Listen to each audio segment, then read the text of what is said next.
The Mastering Local Marketing podcast helps local small business owners like you understand what it takes to successfully market your business and drive new customers through your doors. We provide actionable insights, interview leading experts and business owners in various industries, as well as provide tips and tricks we've uncovered over the last 25 years in the field.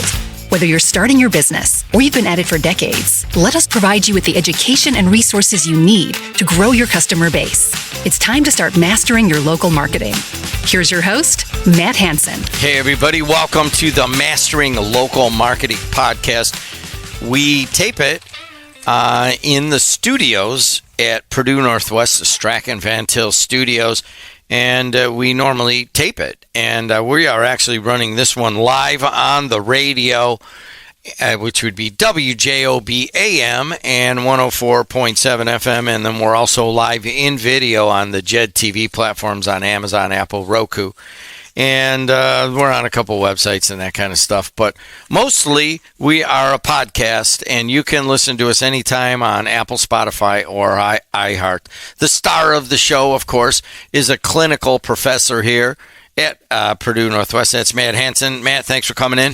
I'm always here. Thanks for coming in for your podcast. Yeah, I was going to say. I'm Jim Diedlow. I'm Jed TV, and mostly a sports guy, but also we do a lot of marketing also. I also had the pleasure of meeting Professor Hanson when I got my MBA later in life, and I was immediately taken to his honesty and how much he cares about advertising and sponsorship and getting impact for the dollars that you spend. And we're going to talk a little bit more about spending some dollars on your website. First of all, what's the attitude you should have about a website? Website should be the billboard for everything that you do, right? So this is where everybody goes to find any information about you at this point. If they want pricing, if they want to know what you offer, even an About Us page to really kind of understand who you are. That is what a website should be. And hopefully, I mean, we're in 2025. Hopefully everybody has a website at this point. And if you don't, let's make sure you do. But obviously, like, websites are the backbone of a company. They tell us all of this stuff. And really today we're going to kind of get into some of the tools that I use for my clients that I highly recommend you look into, because they'll allow you to do some really interesting things. I know a lot of you are out there on WordPress sites and those types of things, and I looked it up this morning. There's estimated 70,000 WordPress plugins that are out there. So, we all want to have all these tools, but realize that don't just throw things on your website to throw them. So they've got to have purpose. We hear a lot of people use WordPress, and I'm always kind of being pushed by every time we have somebody come in and look at our website. We have one now, a student at PNW. That's basically mostly all we hire here.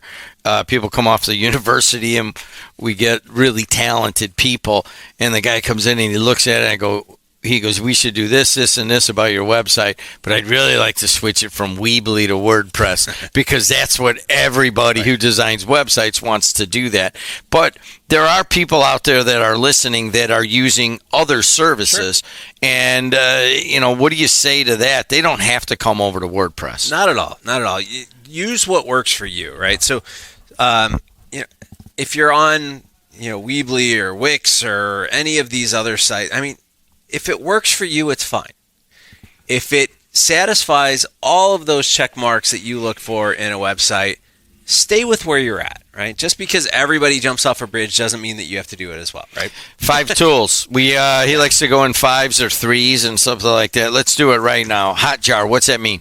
Oh, Hotjar is my favorite tool of all time. So Hotjar is, and again, I don't get paid by any of these. These are literally things that I use, that I offer to my clients. But Hotjar is a script that you put on your website.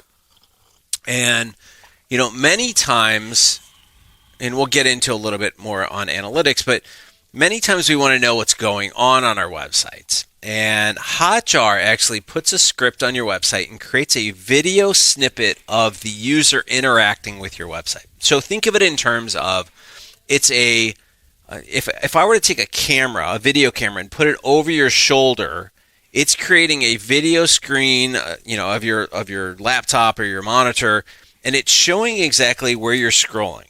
It's showing what you're clicking on, and it's showing it and it creates these video snippets. So we know what you're interacting with. We know what gets you to stop, right? So we talk about a lot of times like pain points and getting people to stop at scroll and things like that. With your website, it allows you to see what works and what doesn't. And let me take it back. So a couple years ago, I was working with a guy that sold pool products. And I sat down with him and I said, "Oh, this is a really neat product. You should be selling this. How are you selling it?" And he said he was just selling it locally. We created a landing page, and that's just a simple one-page site that was highlighting this product, and it was kind of telling all the pros. It was showing how it worked. And we had a video on there of the installation and all this other stuff. And it was kind of like when you look at a website, if you have to scroll, what we say is when you scroll, everything on the bottom of that screen and farther down, it's called below the fold. And then everything that shows up when it just shows up on your screen without scrolling is above the fold. That's on a computer. On a computer, right. So as we had like a 3-page, if you think about it in pages, it was roughly like a 3-page landing page going down 3 scrolls, or 2 scrolls, we'll say. What we did is we threw Hotjar on there, and we said, okay, let's start running some ads and let's see what happens. So we were getting these video snippets from Hotjar, and we were getting traffic. People were coming over, and we were kind of trying to figure out what was the best way to set up this landing page. And I didn't think about it at the time, but when it comes to pools, what's our pain points? Let's go back to our pain points. We just talked about it in the previous podcast, but our pain point with a pool is I don't want to come home and have to clean up the pool. I just want to jump in, right? So I get home at 6 o'clock, it's 80 degrees outside, I want to relax. And there's a bunch of leaves in it, and it's cloudy. Right. And you got to put new chemicals in that are expensive. I don't want to do that, right? Yeah. So he sold a surface skimmer that cleaned the pool during the day, and you come home and it would be clean, right? So we're just we're playing off of those pain points and all of that. That was the main pain point, but I didn't realize there was another pain point that was being hidden in this page that we didn't identify until we got Hotjar on there.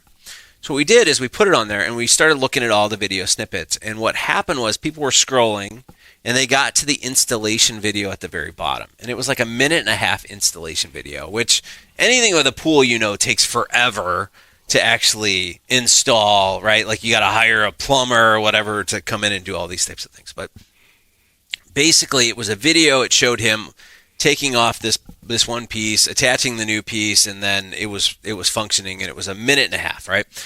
People were clicking on that video every single time, but we had it buried below the fold, like 3 pages down. So we took that video and we moved it all the way above the fold. And what do you think happened?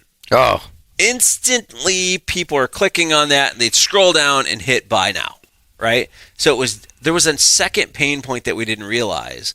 The second pain point is people think, it has to do with a pool. It's going to be very difficult for me to install. I'll have to hire somebody. It's not worth the time, the effort, whatever it is, right? I'll just continue using the skimmer that I already have. So that's what I mean by using something like Hotjar. And you sit there and you're like, well, that's a little creepy. And it is a little creepy that I can see how you're scrolling on the page, but I don't know who you are. Right, so it has no identifiers, so if you came over to my website right now and we're going through, I wouldn't know who you are, but I can see how you're interacting with it. So it's like a next level analytics type program. And it also creates heat maps. So it'll show you where people are more inclined to click on, right? So what are they looking at? What videos are they watching? What images are they scrolling over? And so you use all of that data to basically build a better website. Or if you're trying to sell things on your website, you're using that data to really redesign the site to boost everything above the fold that's going to make sense for to push people over to the purchase side. And it is one of my most favorite tools. And part of the reason that I do this podcast is we want to show what we've learned, mostly what Matt has learned with his many clients and teaching all these years. But here, every once in a while, he's saying something, and I'm just like, what are we doing? How are we doing this? What are we going to put up above the fold? Do we really need Hotjar? I'd really like to see where people are going. We have so many different teams, blah, blah, blah. And so I don't have the next question, so it took me a minute. So do we need Hotjar? I'm going to tell you right now, I believe they offer a free trial that you can get up to, I think it's something like 20 or 30 videos. Just try it. There it is. Adriana Alvarez is a student at Purdue Northwest, and that will be another of the many things that I've been asking Adriana to do going into her finals at Purdue Northwest, which I promised I never would. So, Adriana, let's look at Hotjar today. She's going to hate me by the time she's done with this. Every time you come up with an idea. No, it's all good. I'm here. I'm rolling with the punches. We're all good. Let's talk about CallRail. What is that? Oh, CallRail's another one that I absolutely love. It's a little bit pricier, but we use it with clients where, you have a phone number that is tied to your business. And, whether it's your main line or you've set up a Google Voice number or something like that, you have a phone number on your website that people will call. Now, CallRail takes it to the next level. So imagine having dynamic numbers, so numbers that change on your website depending upon where they come from. So if they come from a Google ad, a paid search ad, they come over to the website, the number on there is different from if they came over from an Instagram ad or whatever. So it's dynamic numbers, so you can track how many people call those phone numbers from each ad that you're putting out there. And the best part about it is, too, you can actually record all of those. So if you're having problems with customer service or you're wondering how your customer service is doing, you can actually listen in on those calls. Right? So I've had many clients where they're just like, your ads aren't working. And we're like, no, they are. You're getting a ton of clicks over. A lot of people are calling. And then we go back into the voice side of things, and somebody will call and they're like, oh, they're not here. And you just kind of wait, and you're going, are you going to say anything else? And then they, that's not a good, it's not a good thing. So it's a customer service issue that you start to identify with that, right?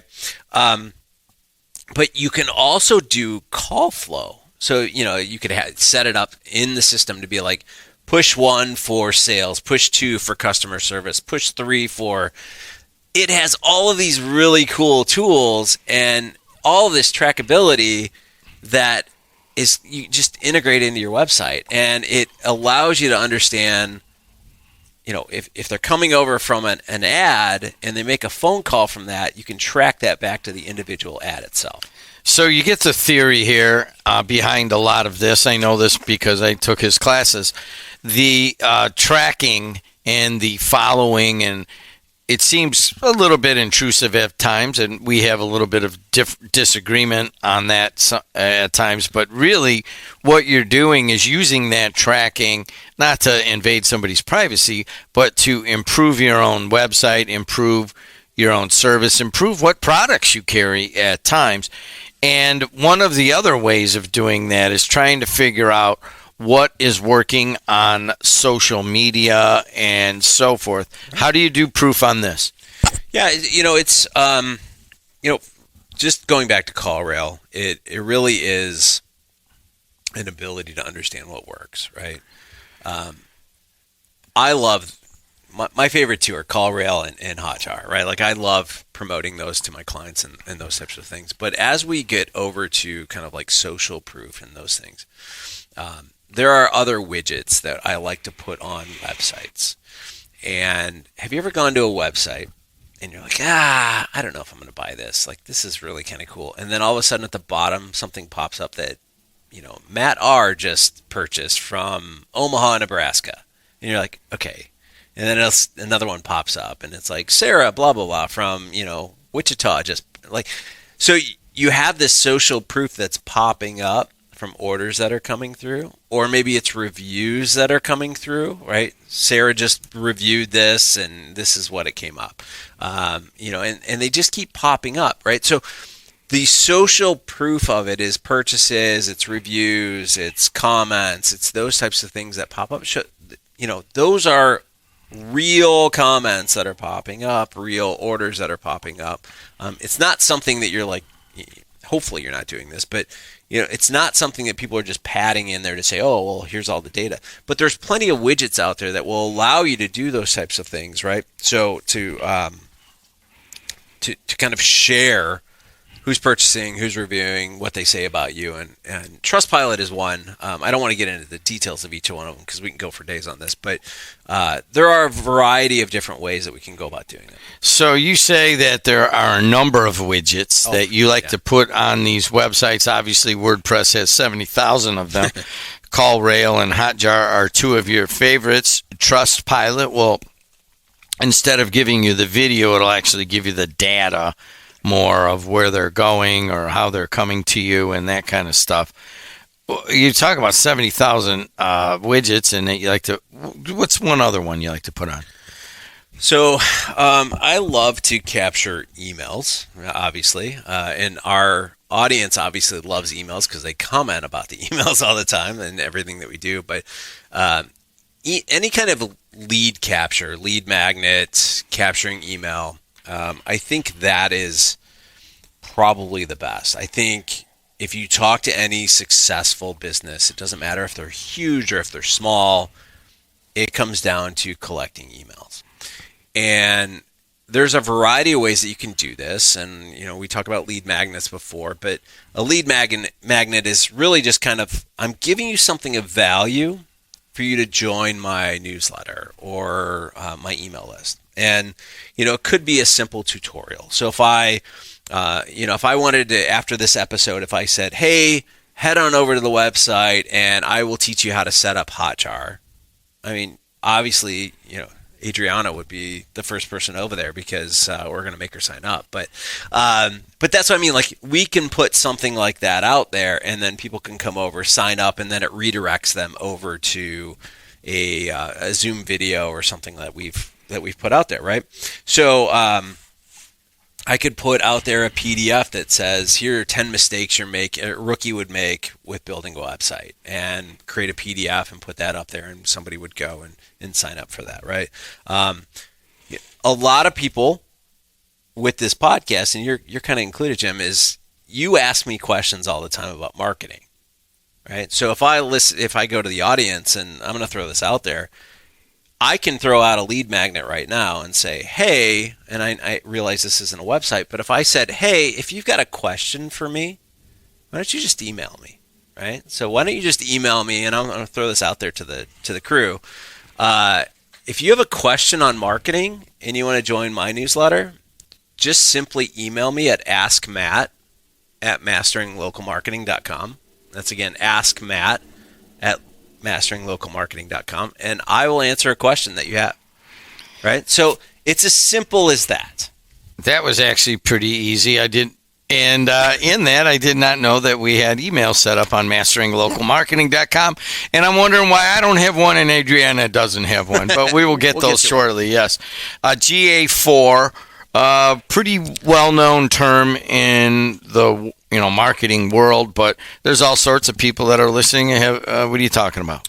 Yeah, we need to get analytics on your website regardless. GA4 is the new version of Google Analytics, and love it or hate it, we need to put all of that data. We need to make sure that we're capturing the data of people that are coming to our website, right? So do you know, out of all the pages that you have on your site, do you absolutely know what page is number 1, is number 2, is number 3? Do you know what are the flows? As they come over from your ads to a landing page to your checkout to whatever, do you know those flows? Do you know what's converting, what's not? Do you know, by using this data that they allow us to use, right, for free essentially, it gives us some insights as to what is working and what is not. And I'll be honest, there are a lot of companies that have big followings that don't have analytics on their website, and you'll start to ask them, what's going on? What's your top pages? What's your top lead magnets? And they won't have any of this. And you start asking, okay, well, let's start there. Let's start tracking. Well, don't start asking me those questions. I won't. Yeah, we all know that, and I'll talk about that in a second. But you get them interested in doing their that's a good place to start with analytics is Right. GA4, right? Right.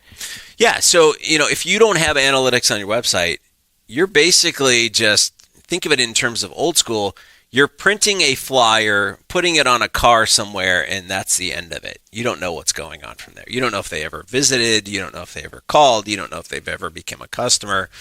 With the analytics, think in the same sense. If I put that flyer on a car, that we're following that flyer. We know that flyer, that person, we know when they come back to our website, and we know what they're doing and whether or not they become a customer or not. So let's look at a small case analysis. Here we are radio stations, and we started up a streaming sports network or a streaming video network. And there was so much work to do that we basically said, all right, we're just going to throw up kind of a crappy JED TV website, and we all know that. And we were going to make our TV station our website. And certainly that has worked out well for us, and that is moving. And if you're watching this on JED TV, then you know what I'm talking about. But we don't do any of this stuff. So we're starting from ground zero with the web guy. If there are people like us listening out there, they're like, man, I'm just working all the time. I don't have time for any of this. What can you tell them to maybe cut down on all the, they're probably a little overwhelmed at this podcast episode. Even, we went a little deeper on some of this stuff. What can you tell them? All right, what would be a good first step for somebody who either has a crappy website or doesn't have one? First things first is just pick one thing. I say it often. Pick one thing, understand it. Don't try to be everything. So if you don't understand what dynamic phone numbers are and call tracking and stuff like that, and I think CallRail is like $45 a month. So it's for some small businesses, it's a little bit more pricey. If that's not in your budget, or if that's not what you're dealing with, you don't really need to track phone numbers and things like that, then don't do that. I mean, it doesn't make sense. Or if you're not selling online and you really don't need to understand how to build the better landing page, I don't think you need Hotjar. What I do think you need is some kind of analytics program to understand, is your website actually doing what it's supposed to do? So if nobody is coming to your website, that's an issue, number one. Because you're not utilizing something that should be the backbone of your messaging. So at a bare minimum, understand analytics and get those up there. And even if if the only thing you can tell me at the end of the month is how many people came to your website, you're far better off than a lot of people that we deal with. He's Matt Hanson. If you got any questions or anything that you want to put into this, all you got to do is go to Ask Matt at masteringlocalmarketing.com. That's Ask Matt with 2 T's at masteringlocalmarketing.com. We have a website, and to sum up about websites, there's Hotjar, there's CallRail. Certainly some of you will like Social Proof. Number 4 on this one is probably the biggest one for any business, and that is email capturing and lead magnets. And then if you don't want to pay for anything, you can at least go to Google Analytics. Used to be called that. It's called GA4 now. Mm-hmm. How's that for a summary? Anything else? No, just like I said, pick one, find something. If the worst thing, if the only thing that you do in every recommendation that we make is literally just make sure you understand the number of people that are coming to your website, and then go from there. He's Matt Hanson. I'm Jim Diedlow Jed. Thanks for listening. Thanks for watching. Until next time, we'll see you later. The Mastering Local Marketing Podcast helps local small business owners like you understand what it takes to successfully market your business and drive new customers through your doors. We provide actionable insights, interview leading experts and business owners in various industries, as well as provide tips and tricks we've uncovered over the last 25 years in the field. Whether you're starting your business or you've been at it for decades, let us provide you with the education and resources you need to grow your customer base. It's time to start mastering your local marketing.